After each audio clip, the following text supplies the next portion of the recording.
네, 반갑습니다. 오늘도 주님 앞에 오신 여러분 주의 이름으로 환영하고 축복합니다. 사람들이 서로를 알기 위해서는 가장 중요한 것은 대화라고 합니다. 그래서 대화를 통해서 그 사람의 의도와 그 사람의 생각과 모든 것을 이해하는 거죠. 그래서 사람들은 대화를 통해서 상대방의 마음을 알아간다라는 거죠. 그래서 서로의 이야기에 귀 기울이면서 서로를 이해하게 된다는 겁니다. 기독교 영성에서도 그렇습니다. 하나님과의 대화가 가장 중요하다라고 얘기해요. 하나님의 마음을 알고 우리의 마음을 하나님께 알려드린 것. 그러면서 하나님과 더 깊은 사랑을 나누고 친밀한 교제를 나누는 것. 이게 바로 우리가 알고 있는 기도라는 거라는 겁니다. 그리스도인의 삶은 기도가 필요하지 않는 순간이 없다는 거예요. 기도는 우리에게 가장 우선된 일이고 하나님을 아는 일이고 하나님과 대화이고 하나님께 간절하게 청원하는 일이 바로 기도라는 거죠. 그러나 정작 그리스도인들은 어떻게 기도해야 될지 막막할 때가 너무 많습니다. 기도 제목은 쏟아지고 주께 매달려 보지만 하나님의 뜻과 기도의 능력을 알 길이 없어서 좌절하는 경우가 너무 많다는 거죠. 매일 살아내기에 바쁜 일상 속에서 하나님을 찾기란 또 얼마나 힘드는지 그렇게 얘기들을 많이 해요. 우리는 왜 기도해야 함을 알면서도 기도하지 못할까? 기도의 필요성에 대해서는 다 알지만 왜 기도하지 못할까? 실행하지 못할까? 이노라는 분이 두란노에서 쓴 기도하면 응답됩니다라고 하는 응답된다라는 그 책에 보면 그래요. 훈련이 없이 저절로 되는 기도 고수는 없다. 저절로 기도의 고수가 되는 건 아니라는 거죠. 바른 기도의 습관이 체질화되면 누구든지 기도의 거장이 될 수 있다라는 겁니다. 그래서 원래 처음부터 기도를 유창하게 깊이 하나님과 교제를 잘하는 사람 없었다는 거죠. 계속적으로 연습하다가 하나님과 더 영적으로 깊은 그런 교제가 가능했다는 거죠. 오늘의 본문에서도 보면 선지자의 아내, 선지자의 제자의 아내예요. 그러니까 요즘으로 말하면 그 신학생의 와이프라고 생각할 수 있는 거죠. 선지자의 제자의 아내가 그의 어려움을 어떻게 해결해 가는가 방법을 우리가 한번 찾아보는데요. 먼저 이 여인은 능력의 선지자 엘리사에게 부르짖고 호소하고 있는 것을 보게 됩니다. 본문 1절에 보면 선지자의 제자들의 아내 중에 한 여인이 엘리사에게 부르짖어 이르되라고 얘기합니다. 그 선지자의 제자들의 아내들이 여럿 있었을 거라고 우리가 상상할 수 있고요. 또 이 여인만 어려움을 겪었을까? 꼭 그렇지는 않았을 거라고도 좀 추측할 수가 있어요. 그런데 이 여인이 엘리사를 찾아와서 얘기를 했다는 거죠. 부르짖었다는 거, 간곡히 얘기했다는 거. 당신의 종 나의 남편이 이미 죽었는데 당신의 종이 여호와를 경외하는 줄은 당신이 아시는 바이다. 이제 빚준 사람이 와서 내 두 아이를 데려다가 그의 종을 삼고자 하나이다 라고 하는 거죠. 그러니까 선지자의 제자들의 아내 중에 한 여인이다. 제가 추측하기에는 그래요. 이 선지자의 제자들 가운데 아내들이 여럿 있었을 거고 그 중에 어려움을 겪는 사람들도 각각 있었을 거다. 그러나 이 한 여인이 엘리사에게 찾아왔다는 거죠. 찾아왔던 것은 이 선지자들이 그 당시에 선지자의 제자들이 전부 독신 생활을 하거나 수도원 생활을 한 건 아니었다는 걸 우리가 볼 수 있고요. 가정 생활을 하고 있었다는 것도 우리가 여기서 추측할 수 있다는 거죠. 당시에 당신의 종이라고 얘기하는데 여기서 당신의 종이 그럼 누굴까라고 하는 거. 이 부분에 대해서 우리가 이제 쭉 찾아보면 유대 역사가인 요세푸스라는 사람과 유대 여러 납비들이 전하는 것에 의하면 이 사람은 바로 그 국내 대신이었던 오바댜다라고 이렇게 얘기를 합니다. 열왕기상 18장 3절에 나오는 국내 대신 오바댜라는 거죠. 그래서 그들의 말에 따르면 아합의 국내 대신인 오바댜가 핍박당하는 선지자들에게 필요한 양식을 공급을 해줬던 사람이었다는 거죠. 이때 그가 자신의 재산을 다 써버렸기 때문에 빚을 지게 되었고, 그리고 나서 이게 근거돼서 이렇게 이 본문이 연결되고 있다는 거죠. 그래서 요세푸스는 이 본문과 열왕기상 18장 3절의 두 곳에서 다 오바댜가 하나님을 경외하는 자였다라고 기록하고 있다는 거예요. 단지 본문에서 이제 표현으로 미뤄봤을 때 그 선지자의 제자가 진실로 하나님을 섬기고 엘리사를 따랐던 사람이었다는 거. 그러니까 여인이 얘기했을 때 당신이 아는 바와 같이, 그러니까 이미 엘리사도 알고 있는 그런 사람이었다는 거 우리가 여기서 추측이 가능하다는 거죠. 그런데 우리 남편이 빚을 져가지고요, 그 빚을 준 사람이 와서 우리 두 아이를 데려다가 종 삼으려고 합니다. 자신의 어려움에 대한 걸 얘기를 하는 거죠. 당시 사회에서는 개인의 신용에 의해서 빚에 대한 보증은 일반적으로 자신과 가족과 그리고 지인들 뭐 이런 사람들까지 다 연대적으로 책임을 지게 되는 거죠. 빚 진 사람이 책임을 못 지면 그 다음에 가족이 짓지 못하면 그 가족의 뭐 종이나 뭐 재산 될 만한 것들을 이제 대신 그것을 져야 된다는 거죠. 그래서 차용자는 대체적으로 자신의 몸을 담보로 해서 돈을 빌리고 만일 약속 기간에 그걸 갚지 못하면 그 돈에 해당하는 노동력을 제공하기 위해서 종살이를 했어요. 일반적으로. 그리고 채무자가 빚을 갚지 못할 경우에 채권자가 빚진 자의 자녀를 종으로 삼는 경우도 종종 있었다는 거죠. 이게 이제 모세의 율법에서 볼 때 당연한 걸로 이렇게 레위기는 얘기를 해요. 그러나 율법은 가난한 자들의 고통을 덜어주기 위해서 몇 가지 조건들을 얘기를 해요. 크게 이제 조건 중에 두 가지가 있는데요. 첫째는 뭐냐면 빚 때문에 종살이하는 자는 종과 같이 엄하게 부리지 말고 품꾼이나 우고하는 자 같이 대우하라. 너희 집에 종처럼 대우하면 안 된다는 거죠. 단지 빚진 그 부분만 일하면 이 사람은 자유함을 누릴 수 있는 그런 조건이 있는 사람이라는 거죠. 그리고 두 번째로는 기한이 언제냐?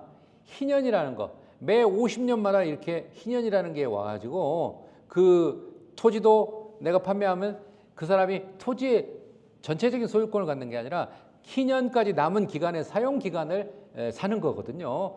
종도 마찬가지입니다. 종도 희년이 되면은 그때는 자기 원래 신분으로 돌아가는 거예요. 그래서 다시 조상의 기업을 회복한다라는 거죠. 비록 빚진 자일 수도 있지만 인간의 존엄성을 굉장히 존중해 주고 있는 게 성경의 내용이라는 거죠. 한편으로 엘리사가 선지자의 제자 중에 아내 중에 한 여인이 부르짖자 자신의 어려움을 호소할 때 그 여인을 찾아간 자세는 오늘날 영적인 지도자들에게도 적용될 수 있다는 거죠. 어려움 당한 사람, 힘겨운 사람, 위로가 필요한 사람, 그 사람에 찾아가는 거 그게 맞다는 거죠. 그래서 하나님의 부름을 받는 사람들이 필요한 사람이면 그 사람을 필요한 사람이면 누구든지 찾아가서 하나님의 뜻을 전하는 거라는 거. 그럼에도 불구하고 자신의 인간적인 판단을 따라 자기가 원하는 사람만 찾아가는 것은 진정한 영적인 지도자는 아니다라고 하는 거. 그래서 이 이리가 오는 것을 보면서 양을 버리고 달아나는 자는 싹군 목자인 것이다라고 요한복음 10장 12절은 그렇게도 얘기한다는 거죠. 그래서 하나님의 종들을 필요한 곳에 가면 찾아가야 된다. 엘리사가 그 일을 했다는 거예요. 이처럼 간절한 마음을 가지고 선지자의 제자의 아내가 선지자 엘리사에게 부르짖자 엘리사가 몇 가지 질문을 해요. 첫 번째 질문이 뭐냐면 내가 너를 위하여 어떻게 하랴라고 질문을 해요. 본문 2절에 그러죠. 내가 너를 위하여 어떻게 하랴라고 얘기합니다. 엘리사는 이 여인의 어려움에 대해 잘 알아요. 너무도 잘 알아요. 그런데 묻고 있다는 거죠. 왜 물었을까? 내 집에 있는 무엇이 있는지 내게 말하라라고 했던 것을 우리가 이제 쭉 보게 되는데 이 본문에서 언급된 엘리사의 말은 우리가 이렇게 볼 수 있어요. 예수님께서 여리고성에서 떠나가시는 가운데 길가에서 맹인이 부르짖잖아요. 주여 우리를 불쌍히 여기소서 이렇게 외쳐요. 그래서 예수님이 그래 너 나아라라고 한 게 아니거든요. 예수님 먼저 물어보죠. 너희에게 무엇을 해주기를 원하느냐라고 맹인들에게 물어봤다는 거예요. 그가 분명 이 상황이 어려울 거다, 뭐가 문제다라는 걸 몰라서 물어본 건 아니거든요. 너의 간절함이 정말 이건가? 라고 하는 걸 재차 확인하고 있다는 거죠. 그래서 우리가 하나님이 나의 형편과 사정을 누구보다 잘 알아. 그런데 내가 왜 기도해야 되냐? 하나님은 너의 간절함이 정말 그거인지 재차 확인하고 싶은 거예요. 그래서 우리가 기도하는 것도 하나의 목적이라는 거예요. 하나님 다 아니까 뭐 특별히 기도할 게 있을까요? 그것도 맞는 것 같은데 우리가 생각해보면 하나님은 너에게 진짜 그게 간절히 소망하고 소원하는 거냐라고 묻기를 원하신다는 거예요. 예수님도 그랬던 것처럼 엘리사도 이 여인의 어려움을 알아요. 알지만 정말 그게 정말 그 여인의 어려움인가라는 걸 다시 한번 묻고 있다는 거죠. 이처럼 하나님께서는 성도들의 필요를 잘 아시지만 직접적으로 구체적으로 구할 것 요청하고 있는 거예요. 그래서 우리가 기도하는 거라는 거예요. 하나님 아시지만 그래도 기도하는 거예요. 왜 그렇게 간절히 기도할까? 그만큼 그 사람이 간절하고 빨리 이루어지기를 원하기 때문에 기도하는 거라는 거죠. 그래서 야고보는 그래요. 우리가 먼저 하나님께 구하지 않기 때문에 얻지 못한다라고까지 야고보서 4장 2절은 그렇게 얘기해요. 우리가 왜 얻지 못하나? 하나님 다 한다고 그랬는데 우리가 구하지 않기 때문에 얻지 못한다. 구해야 얻을 수 있다. 우리의 상황과 형편을 누구보다 잘 아시는 하나님께서는 우리가 하나님께 구하기를 원하시고 우리의 필요를 재차 확인한다는 거죠. 엘리사 선지자도 주님의 모습처럼 여인의 필요를 다시 확인한 거예요. 그의 간절함을 하기 원했기 때문에 이런 질문을 했다는 거죠. 우리가 뭐 자녀를 양육하면서도 보면 그래요. 자녀들이 뭐 여러 명 있으면 그 자녀들 가운데 부모가 다 알기 때문에 알아서 다 해주겠지 하는 자녀가 있어요, 분명히. 또 일부 자녀는 자기가 그것을 얻기 전까지는 계속 얘기하는 자녀가 있어요. 그러면 어때요? 가만히 있는 자녀보다는 막 계속 외치는 자녀에게 뭔가를 먼저 해주는 거예요. 왜? 견디지 못하는 거야. 견디지 못하는 거야. 하나님도 마찬가지인 거야. 우리의 삶과 형편에 너무 잘 알아. 그렇지만 우리가 부르짖어야 되는 것은 하나님께 내가 이게 간절해요, 하나님. 얘가 이거 꼭 이루어져야 돼요. 이게 꼭 성취돼야 됩니다, 하나님. 간절히 그렇게 갈급하게 하는 사람에게 하나님 먼저 응답해 주시는 걸 우리는 볼 수 있다는 거죠.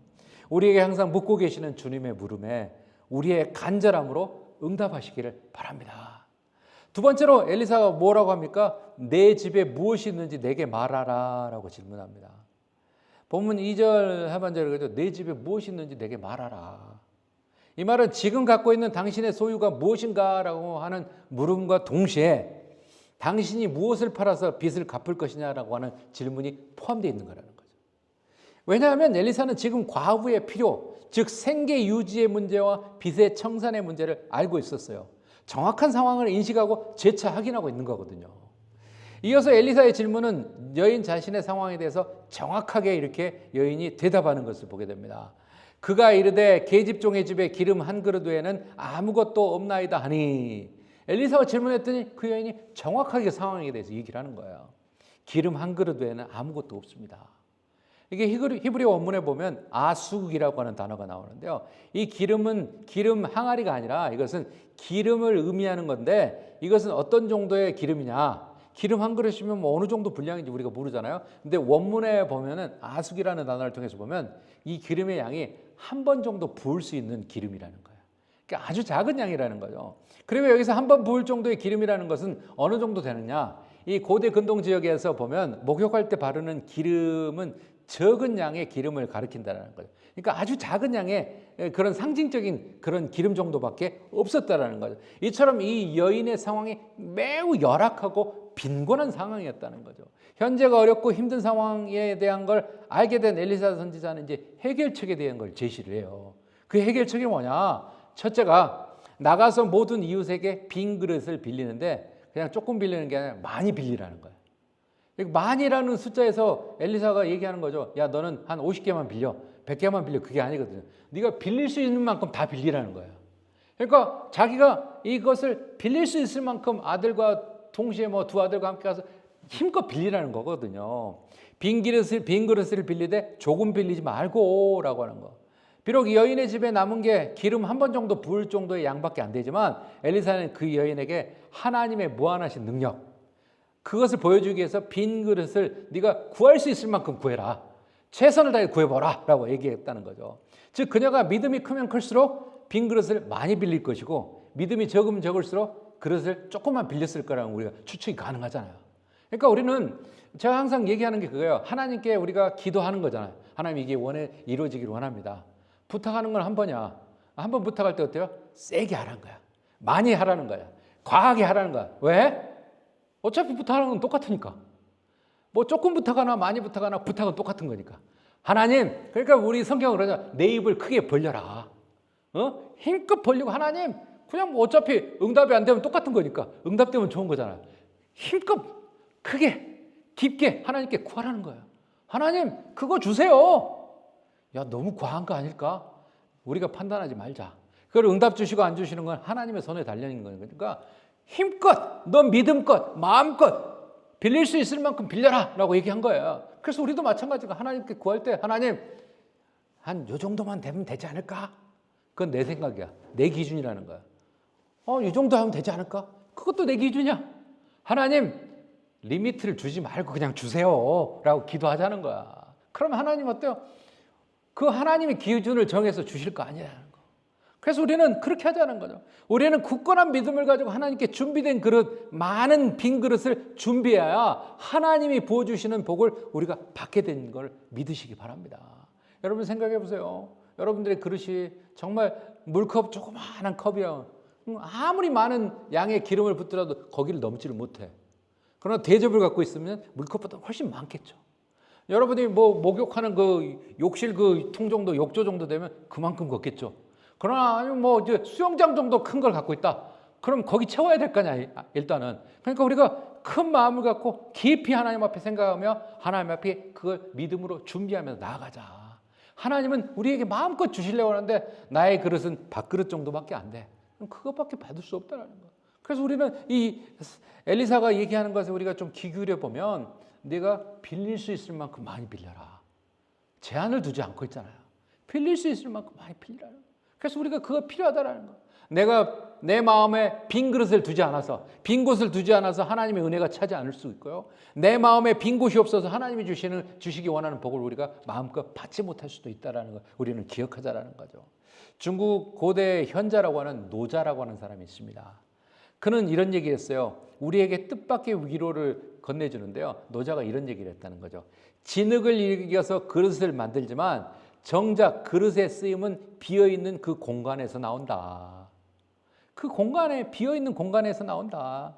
사람은 겉면에 화려한 문양이나 단단한 재질에 감탄하지만 무언가를 담을 수 있는 가능성은 오직 역설적인 텅 비어있는 공간이라는 거죠. 빽빽하게 채워진 그릇은 그저 무거운 찰흙덩이에 불과할 뿐이라는 거예요. 성경은 우리를 가르쳐 질그릇이라고 얘기를 합니다. 쉽게 깨지고 볼품없는 이 그릇이 존재하긴 하나 존재하는 단 하나의 이유는 그 안이 비어있기 때문이라는 거죠. 그래서 비어있을 때 비로소 보배이신 예수 그리스도가 담길 수 있다는 거예요. 그래서 너무 많은 생각과 고민에 가득 찬 사람은 예수가 삐집고 들어올 수 있는 공간이 없는 거야. 하나님의 은혜가 들어올 수 있는 공간이 없는 거라는 거야. 내 자신을 자꾸 비우자라는 거야. 하나님으로 채우고 말씀으로 채우고 은혜로 채우자라는 거야. 그러면 우리가 놀라운 하나님의 은혜 가운데 거하는 삶을 될 거라는 것을 믿으시기 바랍니다. 두 번째 엘리사가 주장하는 해결법은 뭐냐면 두 아들과 함께 들어가서 문을 닫고 그 모든 그릇에 기름을 부어 차는 대로 옮겨 놓으라라고 얘기합니다. 본문 4절에 보죠. 너는 내 두 아들과 함께 들어가서 문을 닫고 그 모든 그릇에 기름을 부어서 차는 대로 옮겨 놓으라. 들어가서 문을 닫는다. 이 말은 뭐냐면 이것은 하나님의 은혜를 베푸시는 은혜의 비밀스러운 특징이에요. 하나님의 은혜는 은밀한 교제 가운데서 풍성히 이루어진다는 거. 하나님께서는 우리에게 그런 우리와 단둘이 은밀한 교제를 하기를 원하시는 거죠. 예수님께서 기도할 때 우리에게 얘기하죠. 어디 가서 기도하라고 합니까? 골방에 들어가서 문을 닫고 은밀하게 계신 하나님께 아버지께 기도하라고 하는 거예요. 은밀한 중에 보시는 하나님께서 다 갚으실 거라고 얘기하는 거죠. 엘리사도 이 본문에서 그렇게 얘기해요. 본장에서 그럽니다. 하나님의 이적을 나타내기 위해서 문을 닫고 은밀하게 하나님께 기도했던 것을 우리는 33절에 또 보게 됩니다. 한편 문을 닫는 행위는 아무 것에도 방해를 받지 않으려고 하는 그런 의도라는 거예요. 그래서 우리가 새벽 기도를 중요시 여기는 게 뭐냐면 새벽에는 누가 전화하고 누가 찾지 않아요. 특별히 급한 일 아니고. 그러니까 그 새벽 시간이 우리가 참 일어나기 힘들고 뭐 그렇지만 그게 하나님께 집중할 수 있는 시간이에요.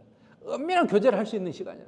아니 저는 낮에 하면 안 되나? 해도 돼요. 그러나 낮에는 누군가가 나에게 전화 오고 나를 찾아요. 그러나 새벽에 누가 잘 안 찾아. 심지어 영업하는 사람도 이렇게 뭐 해라라고 하는 전화들 많이 오잖아요. 스팸들. 그러나 그 새벽 시간에는 잘 안 온다니까. 그럼 그 사람들 짜증내는다는 걸 알기 때문에 안 하는 거예요. 그래서 우리가 하나님께 집중할 수 있는 게 바로 문을 닫고 은밀하게 하나님과 교제하는 거. 이것과 일맥상통한다는 거죠. 그래서 우리는 아무에게도 방해받지 않고 하나님과 그런 교제하는 거. 엘리사 선지자의 해결책 제시에 여인과 두 아들은 어떤 부정적인 말도 하지 않고 오직 순종하고 행동으로 옮깁니다. 그게 이제 본문 5절에 나오거든요. 여인이 물러가서 그의 두 아들과 함께 문을 닫은 후에 그들은 그릇을 그에게로 가져오고 그는 부었더니. 본문 5절에서 여인의 믿음에 대한 순종적인 행위를 볼 수가 있어요. 아니 뭐 그냥 문 닫을 필요가 뭐 있어, 그냥 답답한데 문 열고 하지, 뭐 그렇게 얘기할 수도 있고요. 아니 그릇을 뭐 그게 뭐 가져오라고는 했는데 이게 진짜 찰까 안 찰까 모르겠어 라고 할 수도 있어요. 그러나 아무런 그런 불평과 불만도 없었어요. 그냥 엘리사가 하라는 대로 그냥 그대로 행했다는 거죠. 그래서 우리가 하나님의 역사하심에 대해서 이성적으로 생각할 때는 불합리하게 여겨질 수도 있어요. 이 여인과 같이 하나님의 말씀에 순종해야 할 때만 비로소 하나님의 놀라운 이적과 경험이, 기적이 반드시 일어난다는 거예요. 왜냐하면 하나님은 말씀에 순종하는 성도들에게만 은혜를 베푸신다는 거거든요. 그래서 이처럼 선지자 엘리사의 말씀에 엘리사가 말씀에 전적으로 순종하자 결과가 엘리사의 말씀에 그대로 순종하자 결과가 나타납니다. 본문 6절 볼까요? 그릇에 다 찬지라. 여인이 아들에게 이르되 또 그릇을 내게로 가져오라 하니 아들이 이르되 다른 그릇이 없나이다 하니 그 기름이 곧 그쳤더라. 우리는 여기서 그 기름이 곧 그쳤다. 여기 우리가 초점을 맞출 수가 있어요. 우리가 하나님 앞에 정말 내 믿음이 커가지고 많은 그릇을 준비한다면 그게 찰 때까지 계속 하나님의 은혜의 기름이 계속 흐를 건데 내 믿음이 정말 조그마한 한 모금밖에 먹을 수밖에 없는 그런 조그마한 그릇에 있다고 하면 하나님의 은혜는 많이 준비되어 있는데 은혜의 기름은 거기밖에 찰 수가 없다는 거죠. 이 여인은 엘리사가 야 너가 빌리는데 빈 그릇을 빌릴 수 있을 만큼 마음껏 빌려 제한을 두지 않았다는 거죠. 그래서 그 기름을 다 계속 이렇게 부었다는 거죠. 아마 그 아들들이나 그 여인이 주변에 자기들이 아는 사람 뭐 주변에 있는 사람에게 구할 수 있는 건 다 구했을 거라는 거죠. 그랬을 때 그 기름이 다 그 빈 그릇에 다 찼다는 거. 그러고 나서 야 빈 그릇 하면서 계속 엄마는 부었을 건데 이제 빈 그릇이 없는데요. 그랬더니 그쳤다라는 거죠. 그릇에 기름을 다 채우기까지 기름은 계속 흘러나왔다는 거. 모든 그릇이 다 찬 후에 비로소 기름이 나오지 않았다는 거. 한편 그 여인이 그릇을 하나만 빌렸다면 기름은 그 그릇 하나에만 채워졌을 거라는 거. 10개 100개를 빌렸다면 10개 100개가 찼을 때 채워졌을 거라는 거. 이처럼 우리가 하나님의 성도들이 갖고 있는 믿음의 분량대로 풍성히 우리는 은혜를 받을 수 있다. 나는 하나님 앞에 얼만큼의 그릇을 준비하고 사는 사람이냐. 나는 밥그릇 하나 정도, 나는 컵 하나 정도만 준비하는 그런 사람인가. 제가 얘기하잖아요. 하나님 앞에 하나님은 우리에게 준비가 계셔요. 우리가 마음껏 준비하자는 거, 받을 준비를 하고 있자라는 거죠. 예수 믿는 사람들은 세상 사람들이 사는 세상 속에서 그 신분과 믿음을 이해받지 못하는 사람들이에요. 하지만 하나님의 약속의 성취를 믿고 기다리는 사람이라는 거예요. 현재 내 눈에는 보이는 게 없고 내 손에는 잡히는 거 없고 내가 느낄 수 없다 할지라도 오직 약속을 믿고 기다리며 현재와 싸우며 분투하는 사람이 바로 우리 크리스찬이라는 거예요. 그것이 곧 성도가 살아가야 되는 신앙의 삶이라는 거죠. 여러분은 선지자의 제자의 아내가 바로 그러한 믿음의 삶을 살았던 사람이라는 것을 기억하시기 바랍니다. 세 번째로 엘리사 선지자가 제시한 방법이 있습니다. 선지자 엘리사는 그 기름을 팔아 문제를 해결하라라고 명령합니다. 본문 7절에 보죠. 그 여인이 하나님의 사람에게 나아가서 말하되 그가 이르되 너는 가서 기름을 팔아 빚을 갚고 남은 것으로 너와 내 두 아들이 생활하라 하였더라. 그 여인이 하나님의 사람에게 나아가서 말했다라고 하는 거. 그릇을 빌려라라고 너 마음껏 빌릴 수 있을 만큼 빌려라 그 말 들었거든요. 그랬는데 그 그릇에 기름을 다 채우고 나니까 이 여인이 엘리사 선지자를 다시 찾아갔어요. 그럼 왜 찾아갔을까? 이것은 그릇은 자기가 마음껏 빌렸지만 그릇에 담긴 그 기름의 소유자는 사실은 자기 자신이 아니라 하나님이라는 걸 알았다는 거죠. 이 여인이. 그래서 그 여인은 이 소유물이 하나님의 것인 것을 알고 선지자에게 보고한 거라는 거죠. 한편으로 우리는 우리 주변에서 간혹 발견하는 거죠. 하나님의 것을 자신의 소유로 착각하면서 자기 생각대로 한 사람이 있어요. 정말 무섭거든요. 저는 그 사람들 하나님 절대 안 믿는 사람이라고 생각해요. 심지어 하나님께 드려진 물질도 자기 거라고 생각하고 하나님의 교회마저도 자기 거라고 생각하고 그냥 마음대로 자기들이 처분해버려요. 굉장히 무서운 거거든요. 왜? 그거 하나님의 것이거든. 하나님의 것이거든. 그래서 우리는 어리석은 부자의 비유를 통해서 물질의 소유주뿐만 아니라 생명의 주인까지도 누구냐라는 걸 우리는 분명히 알아야 된다.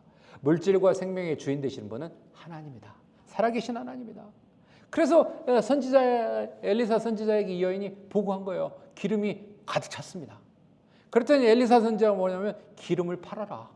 하나님의 이적으로 인해 생긴 이 기름을 팔기는 분명 문제가 되지 않았을 거야. 왜? 당시에 이스라엘은 꿀, 밀, 기름, 유향 이런 것들은 주변 국가들과 무역을 했기 때문에 쉽게 팔리는 거였다는 거죠. 그러니까 쉽게 팔릴 수 있는 거야. 그냥 이거 기름 사세요 하면 누구든지 살 수 있는 그런 거였다는 거죠. 그러니까 하나님께서는 현실 속에서 역사하면서 간절한 호소의 선지자 엘리사를 통하여 즉각적으로 응답을 해주셨다는 거예요. 그래서 우리는 기억하자라는 거예요. 하나님은 즉각적으로 응답하시는 거예요. 내가 그릇이 작아서 다 받지 못했구나라는 거 우리는 자각하면서 살자라는 거예요. 사랑하는 성도 여러분, 프랑스 사회학자 타르드라고 하는 사람은 이런 얘기를 해요. 모방 없는 사회는 성립될 수도 존재할 수도 없다라고 말했다고 하는 거예요. 인간은 좋은 일이든 나쁜 일이든 모방하며 살아갈 수밖에 없다는 거예요. 다 모방한다는 거죠. 우리가 창조한다라고 생각하지만, 기발한 아이디어라고 생각하지만 누군가 그거 만들어서 이미 사용하는 경우도 많아요. 그런데 되게 모방한다는 거. 문제는 누구를 어떻게 모방하느냐에 따라서 인생이 달라진다는 거죠.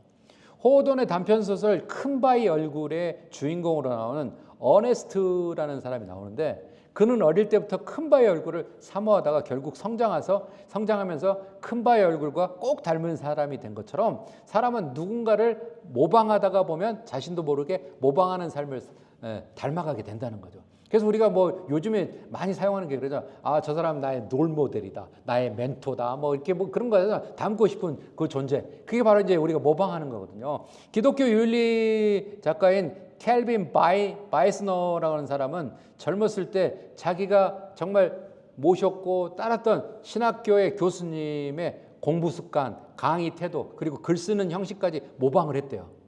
계속 모방을 계속 오래 하다 보니까 자신도 모르게 훌륭한 학자가 되었다는 거죠. 모방하면 닮아간다는 거. 독일의 가난한 직공의 아들로 태어났던 토마스 아킨테스, 여러분 잘 아는 사람이잖아요. 그가 19세에 수도사가 되어서 그리스도를 본받는 삶을 살았습니다. 그래서 세계적인 베스트셀러 그리스도를 본받아라고 하는 책을 썼던 사람이 토마스 아킨테스예요. 그 사람이 끊임없이 그리스도의 생애에 대해서 묵상하고 본받기 위해서 애쓰라고 말하고 있거든요. 우리는 예수님을 모방을 해야 됩니다. 세상을 둘러보십시오. 우리가 모방할 사람들이 있는지, 내가 절대 따라해야 될 사람이 있는지 별로 많지 않아요. 그래서 우리는 오직 그리스도를 본받는 사람이 돼야 된다는 거. 우리의 살 길은 예수 그리스도라는 거예요. 그리고 우리의 영원한 신앙의 모델은 예수 그리스도라는 거. 세계의 전도자 사도 바울도 그렇게 얘기해요. 우리에게 얘기하죠. 내가 그리스도를 본받는 자가 된 것 같이 너희는 나를 본받는 자가 되라. 그 말은 바로 우리 나를 본받으라는 게 아니라 예수를 본받으라는 얘기거든요. 그래서 우리는 영원한 우리의 신앙의 모델은 예수 그리스도다. 나의 기도의 모델이 예수 그리스도다. 우리 신앙생활의 삶의 모델이 예수 그리스도다라고 우리가 생각하자는 거예요. 그래서 저는 우리 교회가 제가 목표하는 지향하는 게 바로 그럽니다. 훈련을 통해서 예수 그리스도를 닮아가는 거. 그 우리가 필요하다는 거예요. 그냥 훈련하면 안 돼요. 우리는 예수님이 하셨던 훈련들을 계속하면서 따라가자라는 거예요. 그래서 우리가 항상 생각하는 게 말씀을 우리가 잘 봐야 되고 배워야 되고, 우리가 또 주기식적으로 기도 생활해야 되고, 또 우리가 예수님이 하셨던 것처럼 복음을 전하는 그거 해야 된다는 거예요. 그게 우리가 해야 되는 예수님의 모범적인 모습을 닮아가는 삶이고 모방하는 삶이라는 거죠. 수많은 믿음의 선지자들처럼, 본문의 선지자의 제자의 아내처럼 귀한 순종하는 믿음을 본받아서 하나님의 역사를 항상 기대하면서 우리가 커다란 믿음의 그릇을 준비하셔가지고 하나님이 부어주시기 원하는 그러한 놀라운 축복과 은혜를 마음껏 누리며 사시는 저와 여러분들 되시길 주님의 이름으로 축원합니다. 기도하겠습니다. 거룩하신 하나님, 부족하고 연약한 우리들, 항상 우리는 누구를 닮아야 될까, 누구를 모방해야 될까라고 생각하지만 우리의 영원한 모델인 예수 그리스도를 닮아가고 예수님을 따르는 그런 신앙의 모습으로 살아가기를 원합니다. 수많은 믿음의 선진들처럼, 선지자의 엘리사처럼, 선지자의 제자의 아내처럼 하나님, 우리의 믿음의 분량이 커서 하나님 앞에 준비된 빈 그릇을 가지고 하나님의 은혜를 구할 수 있게 도와주시고 하나님이 우리에게 보여주시기 원하는 놀라운 축복을 마음껏 누리며 살아가기를 원합니다. 우리가 예수를 모방하고 예수를 닮음으로써 하나님의 기쁨이 되는 정말 축복의 사람, 믿음의 사람, 하나님 이 땅에서 정말 모범적인 삶을 살아가는 믿음의 백성이 다 되게 도와 주옵소서. 예수 그리스도 이름 받들어 간절히 기도하옵나이다. 아멘.